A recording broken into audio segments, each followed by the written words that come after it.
Nigeria be able to get past dangerous Lauren James to reach rare World Cup quarterfinal? It has been nearly 25 years since Nigeria's Super Falcons made it to the quarterfinals of the FIFA Women's World Cup. And all that stands in their way of repeating that feat on Monday are Lauren James and England's Lionesses. A last-minute free kick from Brazil in extra time put paid to the 99 team's dreams of making it to the semifinals.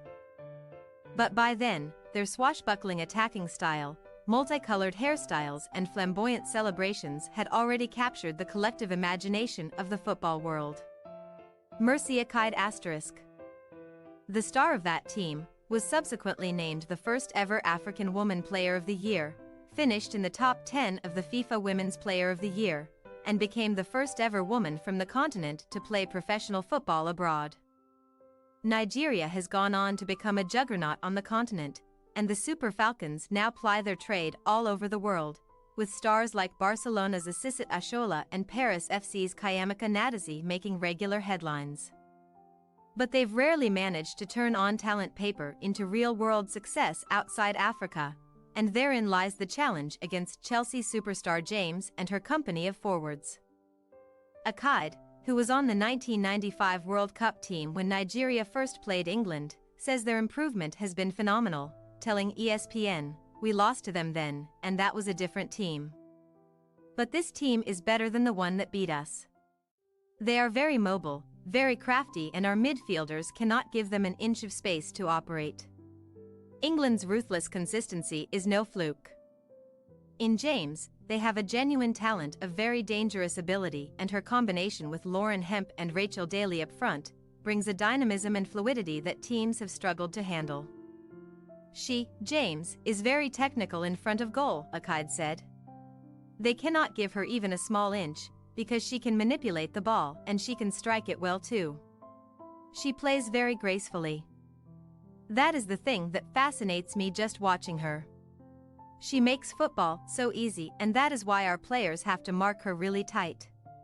That will be no easy task, as James tends to ghost around into pockets of blind space." But coach Randy Waldrum's team, so far at this tournament, have shown that they can keep their shape and weather an attacking siege while also offering threats of their own in transition. Waldrum has also built a team so miserly at the back they have only conceded twice in 3 games. That is the lowest number of goals ever for this team at the World Cup, and it is built on the back of very disciplined defensive structure. That discipline at the back will come under very serious scrutiny when they play against England, who have scored 8 times so far at this World Cup. Although 6 of those came in their final group game against China. The Lionesses have proven to be regular high scorers prior to flying to Australia. In the qualifiers for the World Cup, they scored 80 goals in 10 games. On their way to the UEFA Women's Championship title, they were only slightly less ruthless, corking 22 goals in 6 games, including an 8-0 walloping of Norway, 5-0 over Northern Ireland and 4-0 over Sweden, in addition to narrow wins over Spain and then Germany in the final. A front 3 of Rasheedat Ajibade, Ife Onyemonu and Uchenna Kanu have brought their own style of dynamism, pace and link-up play that has proven effective if not for scoring goals, but for creating a ton of chances, which keeps opposition defenses honest. There is also a bit of good news for the Nigerians.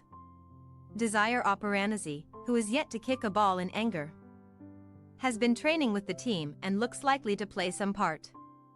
Her excellent hold-up play, strength and ability to work something from nothing in close quarters will be sorely needed as the Super Falcons plan for their toughest test of the tournament. At the back, both Michelle Alazi and Ashley Plumptre will have their hands full dealing with Hemp and Daly, while Halimatu Asinda will need help from Tony Payne and Ajibade to contain the sneaky runs from James. Assistant coach Terry Egwaj admits that it will be a tough ask, telling ESPN, "We don't underestimate those ladies. They are very, very good.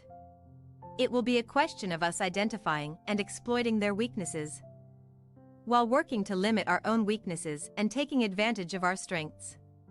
We know they have some dangerous players, and we will account for them in our strategy. But they know we also have dangerous players too. So they will also have to be careful how they come at us.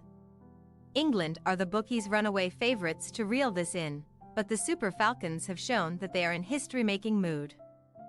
And their target is to be on the same hallowed pedestal as that class of 1999. Thanks for your watching. Don't forget to click the subscribed button and hit the bell icon for more.